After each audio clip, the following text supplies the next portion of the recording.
Hey guys, this is going to be episode 2 of my podcast. I am not in the desired location, but I just feel it on me to push this out because it's been on my heart for a minute anyway. So, yeah, let's get to it. My next topic today is going to be titled Loner versus Leader. Are you a loner? Like, are you really just a super lonely person where nobody cares about you, nobody wants to be around you? Or are you a leader that is being brought forth, that's being prepared? So I just kind of want to discuss how, like, at times I've just kind of noticed that recently, the times where I felt lonely or I felt loneliness come upon me, I could say, like, during the holiday season, seeing like family members all gather up at one state, and not all of them, because of course we all get together, but then like afterwards, like, okay, we did our gathering where we're opening gifts or we're eating dinner all together, and then everybody goes where they're going later in the night. And so seeing that part, and like, oh dang, man, it's just me and my kid at home. Don't nobody care about what we doing, don't nobody care about us. And then the things that they're doing, I'm not going to bring my kid around because I'm not going to allow my kid to be around stuff like that. So it's like, oh man, all right, well, forget us, So that's like the loneliness that tries to come upon you at times. Another time is I saw recently like a group of friends that we used to be like a tight group, and seeing them together, and then I'm like, oh, well, not me, okay, cool. Like, I miss having friend groups. I miss having, everybody gather up around here and we're all gathered together. And, back in the day when all the cousins would go to grandma's house or whatever and all sleep together. So it's like, I miss having that and desiring that closeness and stuff. But I've had to really pause in those moments and try to figure out, okay, am I really just a loner? Am I really just, do these people really just not care about me and I'm just alone and nobody regards me? Or is God pulling me to the side because he's bringing forth the leader that he created? And so, yeah, that's what we're gonna get into. So, loner, like I said, you think, oh, nobody cares about me. That's having the wrong mindset, and that's coming into agreement with like rejection and abandonment and being unwanted and all of that. So like, oh, nobody wants me, I'm just so lonely, nobody cares about me, oh, forget us. And I'm good to say that, oh, okay, oh, forget us, I see how it is. Like, I've said that so many times, it's ridiculous. And so if I was to continue to stay in there, then I'm coming into agreement with all of those things. But in reality, what it is no, Tati, you ain't never been one to just be green. You ain't never been one to just really go for anything. You've always had this like moral compass. You always had influence. When somebody was doing something, if it was wrong, you're like, bro, like, let's not do that. Like, so it's not that you're alone. It's not that you're lonely and nobody cares about you. It's that God is calling you alone for this time period so that he can cultivate you and he can break off all of the rejection and abandonment and unwantedness that you came into agreement with. So that way you can be made whole and be a good leader. The leader that he created you to be. So, yeah, he's just teaching me that your mindset and perspective is key. Your mindset and perspective is key. So when I saw all the cousins over at my brother's house, getting lit and all that, and I could have continued to, I cried, I did. I was at my house by myself with my daughter, and I cried. And I could have, stayed in that state of like, oh, well, dang, forget us. Like, okay, nobody cares about us. Nobody cares about what we got going. Nobody cares about me. I mean, I know I got a kid, but dang, like, we used to do this and this back in the day. I could have came into a group, well, stayed in that mindset, because that's what came initially. And I could have stayed in that mindset and just stayed there. But God intervened and he was like, hold up. No. First off, you know that what I'm doing in you and what we're working on and what we're building and how that's going to, and how you're going to have to be the one to step out so that you can be the example for others. So being the leader, everybody else ain't going to do it. The leader is always the first one that steps out, and it looks crazy. It's uncomfortable. You're going to feel loneliness at times, but don't come into agreement with it. As a human, yeah, we feel that emotion. But when you come into agreement with it, and then now you're letting the rejection and abandonment and unwantedness like harbor in your mind to where now that's how you are just operating, period. Like, oh, I'm not going to bring anybody close to me because, like people with abandonment, you're like, oh, I don't let people get too close to me because they're probably going to abandon me later on. Unwanted, it's just insecurity. They all literally just like flow hand in hand. And so the wrong mindset will come into agreement with rejection, but the correct mindset comes into agreement with God, and that he's cultivating you to be a leader, and that this is just a season of isolation. You're going to be around people. You're going to be leading the people. You want to be caught up in the crowd, but I'm telling you to be on the stage. Oh, okay, God. My bad. Okay, my bad.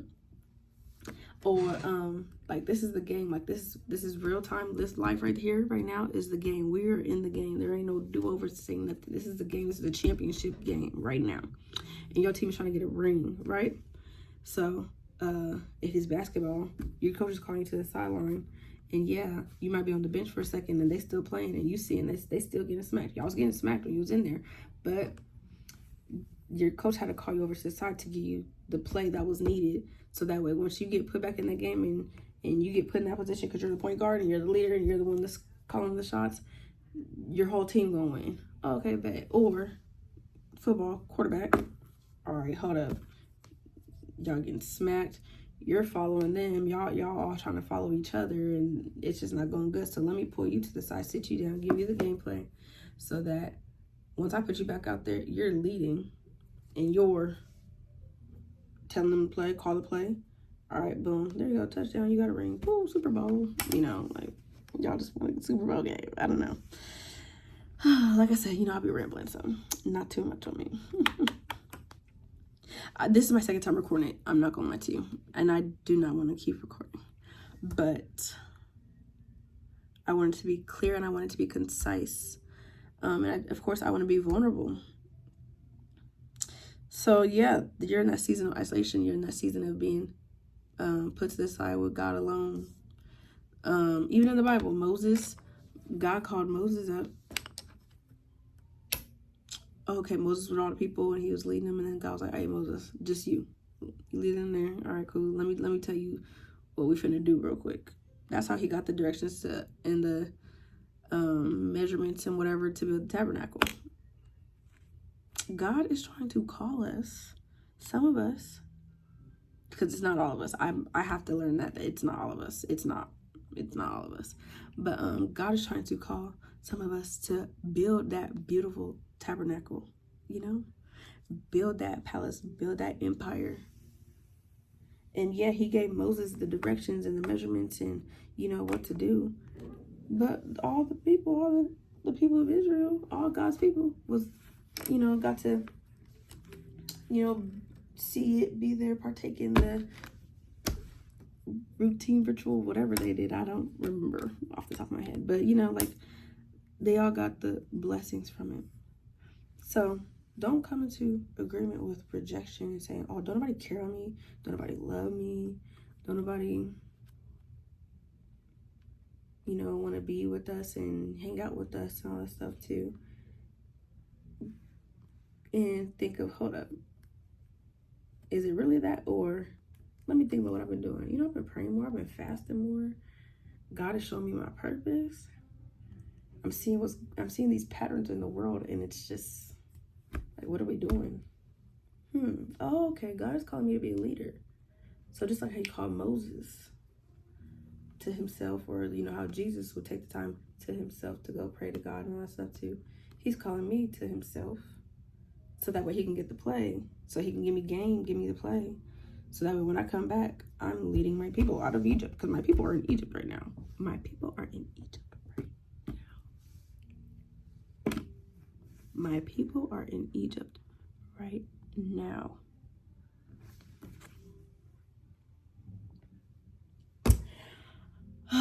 My people are in Egypt. Goodness gracious. Pause. If you saw the movie, the Percy Jackson movie, I think it's the second one. And you know how like they go to the casino and they're in there and they're dancing and it's so much fun and everybody's just laughing and giggling and they're eating and there's like they're playing games. Oh yeah, oh my gosh, everything's just so good. And then was it Percy? Percy all of a sudden is like, how long have we been in here? What time is it? Oh, it's this time. What time is it again? I think it was the same time. The person told him the same time and he's like, hold up. There's no way it's still the same time. Whole time. I don't even remember if it was days or whatever.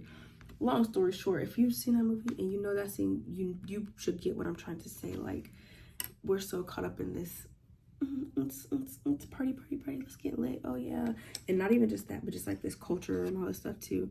And it's like, y'all don't get, like, time is being wasted. And because Percy was the leader, he was the one to, at first he was in it and he was seeing it too, but God, if that's, let's say in our perspective, God put it in us to where it's like, okay, yeah, our awareness is a little bit, our spiritual awareness is just a little bit more heightened. It's like, yeah, hold up. I'm seeing this and this is not how it's supposed to be. I hope that made sense because yeah, anyways. But yeah, a quote that I had saw was, heavy is the head that wears the crown. And so I got a little play-by-play to kind of understand that. Once I heard that quote, I was like, man, you are right. Because who wears the crowns? The kings and the queens. And the king and the queen, everybody wants to be a king and a queen, but the king and the queen, they're ruling the people. They have to make sure the stuff is in order. They have to make sure the people are taken care of. They have to make sure that they're protected. So everybody thinks of these kings and queens and having these accolades and these positions and and then we're so caught up on the glory and the riches and stuff, but you don't get the burden and the weight behind it. Like, it's so much. And so I feel like that just relates with God calling the leaders. So it's like, okay, yeah, you see your people and you want to be with them, but you see what they're going through and they don't see it. And you see what they're partaking in and they don't see what's going on. So let me pull you to the side real quick so that way you can be the one to show them, not even just tell them, because people want to tell. Oh, let me tell you to do this, tell you that. Don't tell, show. Isn't that what Jesus did? He came and he walked the earth to be that example. Okay. He didn't just talk it, he walked it. Okay. I think if you need to hear that again, back up a couple seconds because, let me tell you, you need to tell. No, don't tell me nothing. Show me. When you get a new job, yeah, they give you the orientation book and we go through it and all that stuff too, but you learn the most by shadowing somebody, by watching them. Did that hit a nerve? A little bit, because yeah. But anyways, back to my quote. So the heavy is the head that wears the crown. It comes from Shakespeare, and in the Shakespeare play, it was Henry IV. It says it's actually uneasy lies the head that wears the crown. And so that pretty much means that the responsibilities and anxieties associated with leadership can be very heavy, making it difficult for those in positions of power to find rest and ease. And so pretty much just, yeah, like I said, the duality of leadership, the apparent glory, it looks good, but it's really heavy. And so that just ties into the whole leadership thing. And it's like, am I really being alone? Or do I see these patterns that are occurring Am I really being rejected by everybody around me, or is God pulling me aside to himself because I'm seeing these patterns that are occurring in this way of life and it's terrible? And so God is letting me be the one to help undo all of this. Be his vessel. Amen. Amen. Yes. And then I just had a couple of things that I wanted to share. Am I on my computer? I am. Oh gosh, I know. I hope you guys like enjoy my rambles. I do. So I was just sitting here pondering. I was like, okay. Sometimes we think everybody feels like how we feel at times, and there are people that feel like how you feel, so you're not the only one.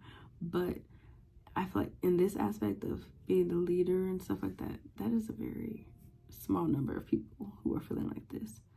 And remember, there's 8 billion people in the world, so it might be a couple 100 million that feel like that. I don't know. But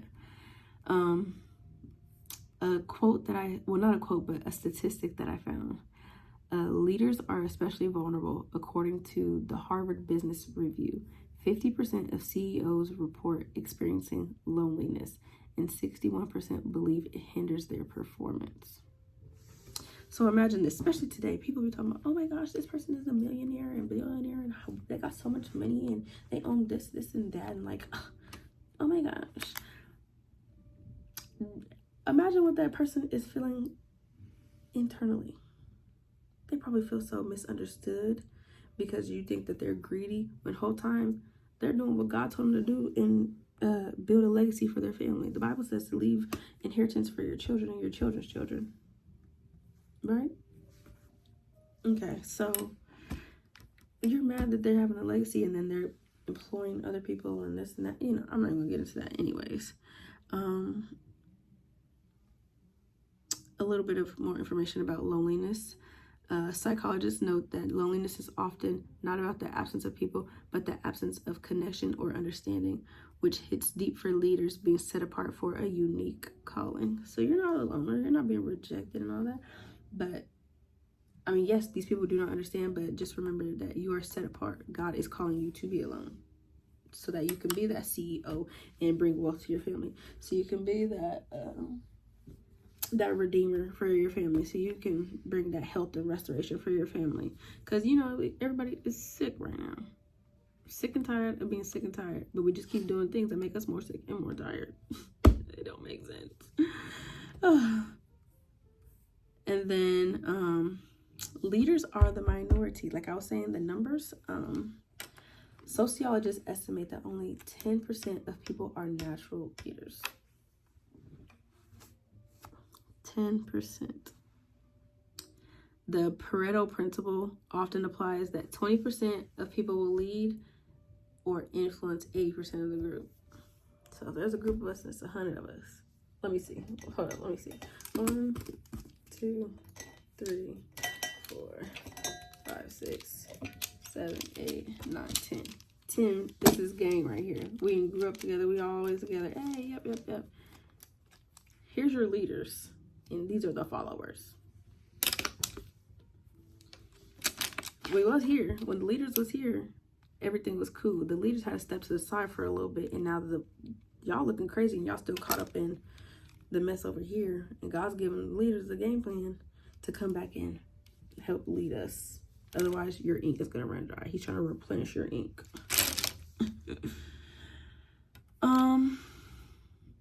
Oh, and then this other really good quote that I got was, loneliness is the training ground of leaders who will carry the weight of legacy. Legacy. Oh my gosh, that's been sitting on me so heavy. And then just the difference between somebody that is a leader or not. So this is like a self-reflection check. Like, ask yourself, am I a leader or am I a non-leader? That's not just saying you're a follower, because leaders have to follow at the same time too, but you know, you'll get with it, whatever. So a leader will take initiative, creates momentum. Non-leaders just wait to be told what to do and follows established paths, so follows cycles. Leader thinks ahead and sees possibilities. Non-leader focuses on now and what's already proven. They're comfortable with the old, same old, same old. Leaders own mistakes, then take responsibility. Non-leaders avoid blame, deflect, and stay in their comfort zone. Look at me, right here. Not to toot my own horn. Is this comfortable for me? Do I? No, it's not. It's not. I don't be thinking I'd be making sense, but I'm gonna do it anyway. Leaders may not be the most liked, but people follow them naturally and respect their decisions. And non-leaders seek for approval or attention that doesn't shift direction or culture. And the culture needs to shift expeditiously. And yeah, I just be doing my little thing, just looking into it. Alone is where God usually shapes the leaders, and lonely is where the enemy tries to convince you that you're not needed. That's a good one. That's a very good one. That's a very good one. And then for my other topic that I was going to talk about, it still has to go along with leaders, but I'm not going to go too deep into it because I can really go all the way in. But just to drop it and put it as a thought, I just been seeing these patterns of like the stuff that's occurring in the world, and we know like in the Bible and all that stuff too, the leaders and the heads are men, and so I'm just seeing so much stuff occur with men, whether it be in my family, whether it be in the community, whether it be in society. Like men are just like, there's an attack on men. It really is. And I know people say like, oh well, we're just trying to decentralize it. When you decentralize men, that's not very biblical. Like men are needed. First off, because I'm not going to no war, so who does that? Like, come on now, y'all. But men are just so, and any man watching this, you are so appreciated. You are needed. You are, I don't even know what to say. I just wanted to drop this nugget. Like, there's an attack on men. And I'm going to start something with that as well, too. Like, as far as prayers and all that, like, I just pray that every man that comes across this or watches it is just inspired to be that leader that God created them to be, whether that be for, sorry, I'm playing with the pens, let me focus, whether that be for their family, whether that be for the community. Some men God is calling to the nation. You're going to be a influencer. You might be in sports, you might be on media, you might be in business, who knows, but men are needed. And I know there's a trend in the world of like trying to bring down men and tear down men, but that's not how it's supposed to be. And the enemy is trying to get into the heads of men, and stress them out with work, trying to take their focus off of knowing who they are and their purpose, and be caught up in women and I don't know. It's a lot, but yeah, I don't even know how to end that. It's gonna be a lot. I'm gonna start something. I think I'm gonna create like a little prayer thing for guys. And it's gonna have like declarations and prayers for guys specifically, because men are needed. And that's not saying the women aren't needed as well too. We definitely are. But Adam was created before Eve. If Adam is being taken out, then Eve cannot be made from his rib. And so yeah, we need for God to tell all the Adams what their name is and who they are and why they were created to be. So I think that's enough of my rambling. I didn't do too bad this time. Okay, so I just hope it makes sense, and I thank you guys for watching, and I will see you guys on the next one. Do I have some ideas in mind? I do. I got them on my little bag. I mean, my sticky note, and I got more, but yeah, I'm trying to get into the routine and habit of all of this. It's just been sitting on me heavy, and I'm just ready to get into it. All that fear and insecurity and doubt and all that stuff, it's gonna get broke off. So whatever, shake it off. But yeah, thank you guys for watching. Again, I hope it made sense. I'm so sorry. I'm not sorry. That's just me. But I do hope you enjoyed it. And I hope it gives like a realistic feel. Like we're really just chit-chatting. You know, you're just getting me. Like we're just going back and forth, and it's not some, yes, audience, like, nah, we kicking it, was good, but let's talk about it, because what's going on, let me tell you what's going on with me, what's going on with what I'm seeing, and how we need to change it, y'all. What's going on? Okay, I'm rambling. All right, thank you, bye.